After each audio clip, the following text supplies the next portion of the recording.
Hi, David and Amanda. I mentioned on the first slide that I will include a sound cue to prompt you to move on to the next slide. So that sounds like this. So when you hear that, that's just the cue to move on to the next slide. Thanks. So let's begin with going to the title page. Welcome to my lecture demonstration. Bodily awareness, the objective and subjective body. I found it difficult to give this presentation a title. I found throughout my research the topic I am choosing to look at could be approached through a number of lenses, and I really would love to touch upon all of them, but for specificity, I will talk about bodily awareness, bringing the focus to the objective and the subjective body. I will talk about my discovery of the concept and give some information around the existing work relating to the concept, and talk about my experience of the two within the creative processes for the Transitions Dance Company 2020 repertoire. Firstly, I want to begin this talk by identifying some key terms. I came across these words during my learning over the duration of the year, and I have come to understand the definition of them and understand them in the relation to my work. The first word is objective, which means that something is based on real facts and not influenced by personal beliefs or feelings. We then have subjective, which means that something is influenced by or based on personal beliefs or feelings rather than based on facts. And phenomenology, founded in the early 20th century by German philosopher Edmund Husserl. Phenomenology is the name given to the study of phenomena, the things that exist and can be seen, felt, tasted, etc., and how we experience them. Phenomenology helps us to understand human experience. I was introduced to the idea of the body as subject and the body as object in a performance workshop with David Waring. We were initially focusing on ideas around space, which then led to the discussion around how we embody space. Through this, David mentioned the body as object and the body as subject. I took some time to reflect on this idea and came to consider two types. Simply put, the thinking body and the doing body. And I thought about, what am I? Do I see myself more as object or more as subject to my movement? Am I more focused on being one more than the other? If so, maybe I could be more of the other to find the balance. Can I go between the two? At first thought, I thought of myself as subject of my movement, inhabiting a thinking body, somewhat more in control of what I do because of the thinking, knowledge and experience I already obtain. And I also thought about the conscious and unconscious experience of being either object or subject. What am I putting my focus and intention toward? David led tasks for further exploration on these ideas, but then I began to think about how I might have conducted this towards my work in the creative processes. But I will come back to those reflections shortly. I wanted to discover more about what other people were saying on the idea of the body as object and the body as subject, and I came across the work of philosophers René Descartes and Maurice Merleau-Ponty. Both have made substantial work in the philosophy of the mind and body. René Descartes was a French mathematician and philosopher, and was known as the father of modern philosophy. He formulated the first modern version of mind-body dualism, which informed a distinction between mind and matter, or mind and body. He was convinced he could prove the existence of God and the immortality of the soul. Many responders criticized Descartes as a fool in his thinking, and this led to many objections and discussion in philosophy of the time.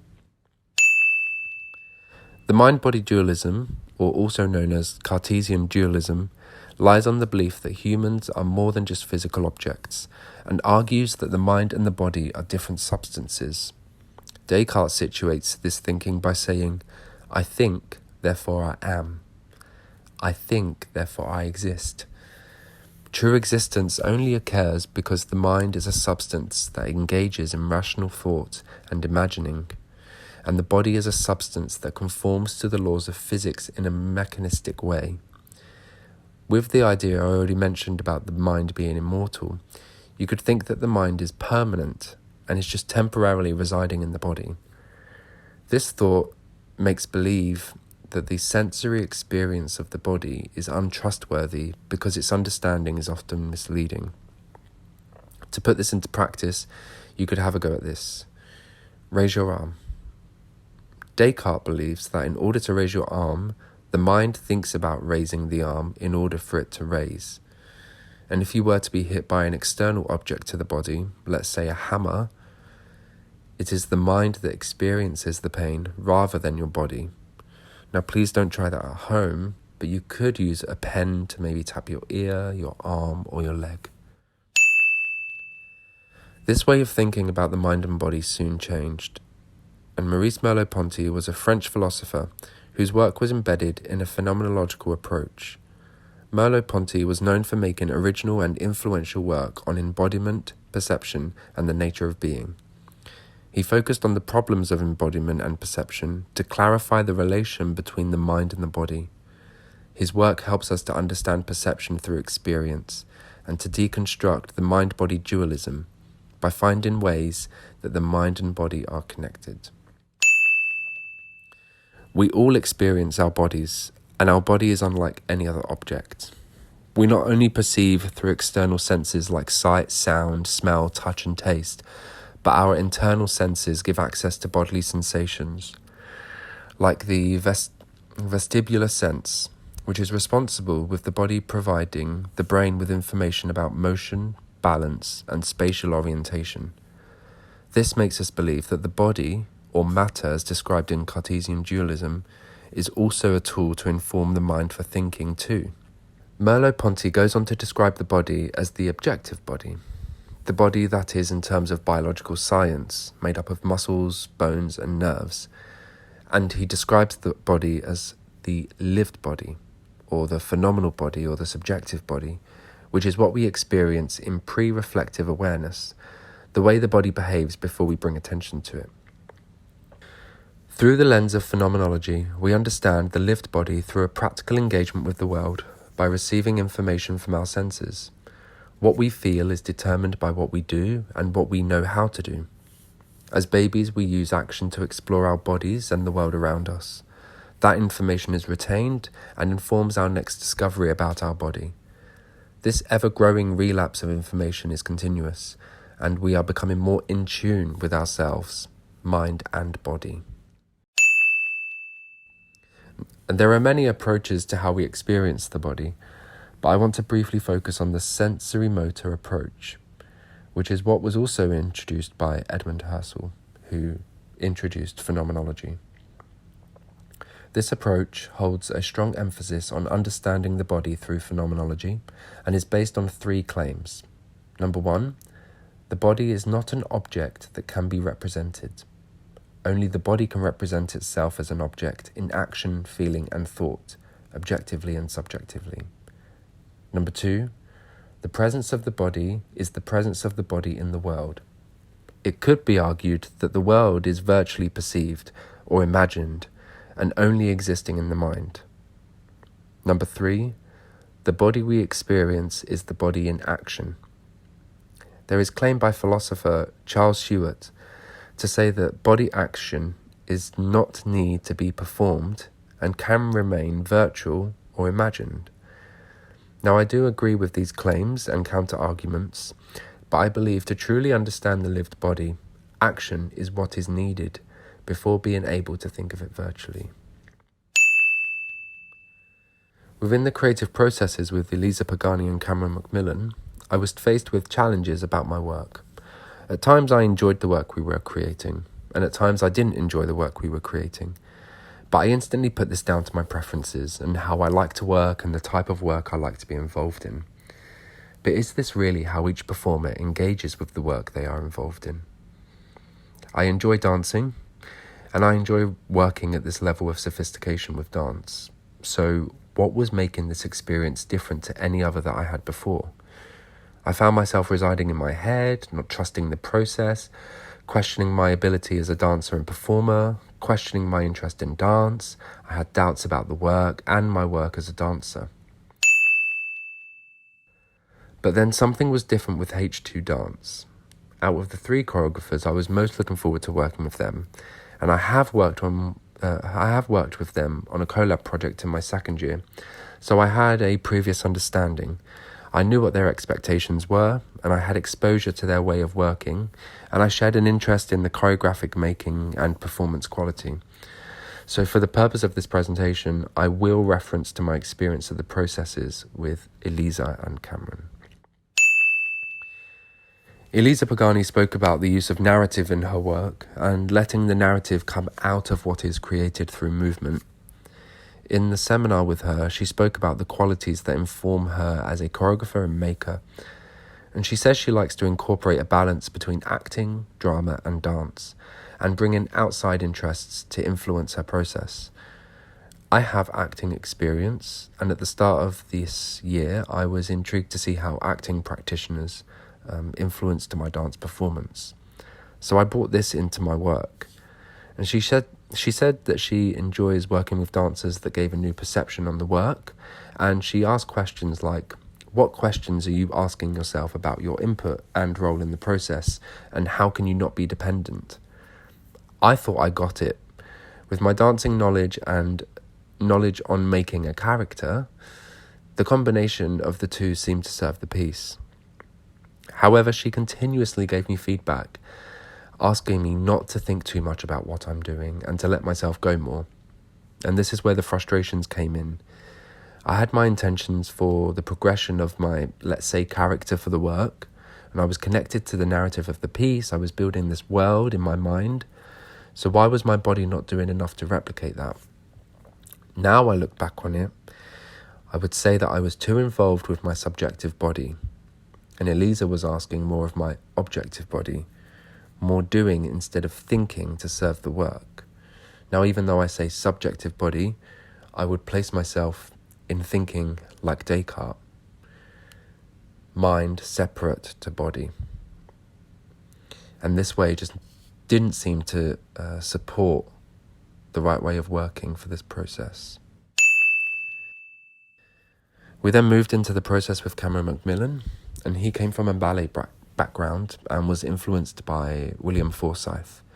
Aesthetic was part of his interest, and Cameron spoke about working with what he has in the room in regards to the dancer's abilities and capabilities, and he wanted us dancers to push the potential of the body, embody the experience of dancing, and to practice, do the doing to get more skill of something. This will unlock further potential. But in opposition to working with Elisa, I became fixated on the aesthetic of my movement and having to look good to please his choreographic visual. He asked me to trust my body more. I have the ability and I know the movement, so I need to unleash it. I need to find something new about myself, which will result in living the movement and letting the body speak the movement.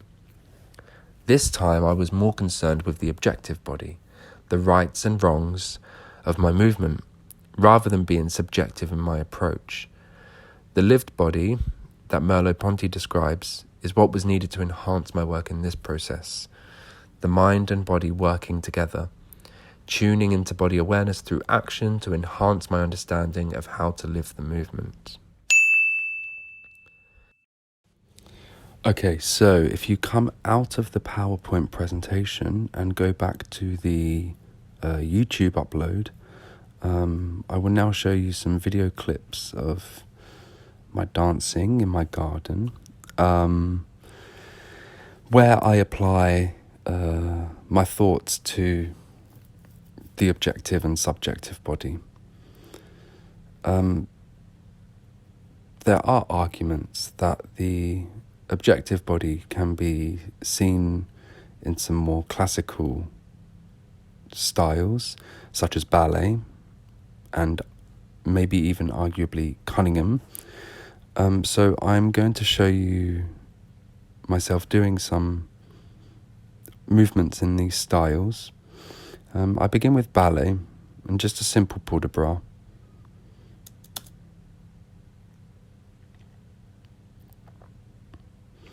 When we first begin here, I am just showing you the movement. This could be seen as objective. I'm just focusing on my body moving in the space.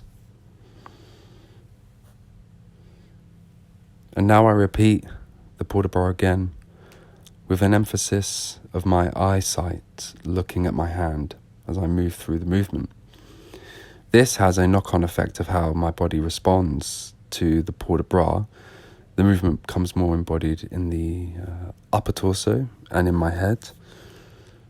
And this could help enhance my performance quality and how I respond to the space.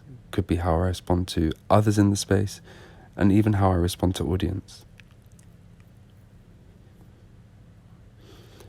Now I will show you Cunningham, an exercise on 8.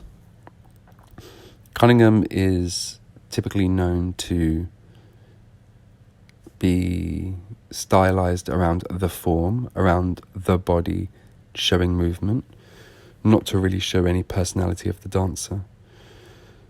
But I do really connect to Cunningham in a subjective way also, because my body perception really helps me to understand how my body is moving in space and how I need to conduct myself in order to successfully and efficiently execute the movement. The next video is the solo that I have at the start of Cameron Macmillan's piece, and this is from an objective focus. I am just focusing on the movement, what comes next, and not much more.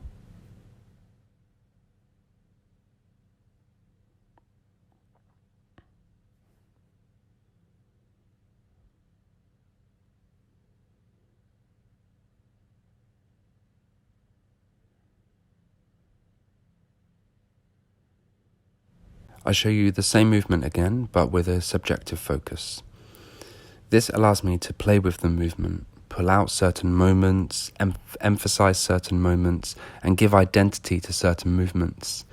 This helps my embodiment of the movement, which then informs the performance of my dancing body.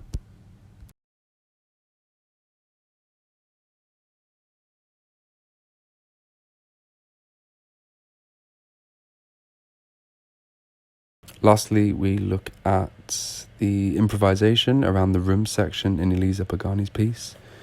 This is mixed objective and subjective focus. I notice that I kind of come in and out of allowing my body to move and following the flow of my movement, while also making choices in the moment and identifying those.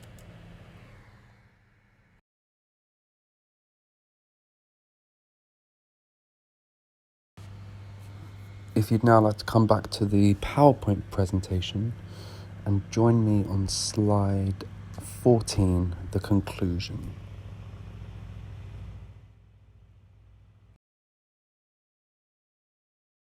I think I have the confidence to say that I have now developed an understanding of how I can engage with a creative process and can more easily understand how to work with my body in these ways.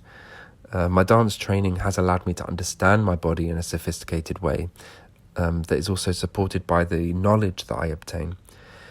But I also don't mean to define the body just by these two concepts. As I have discovered through gathering resources, the objective and subjective body is a very complex and layered topic, but having an understanding could influence on me as a performer in years to come. Thank you.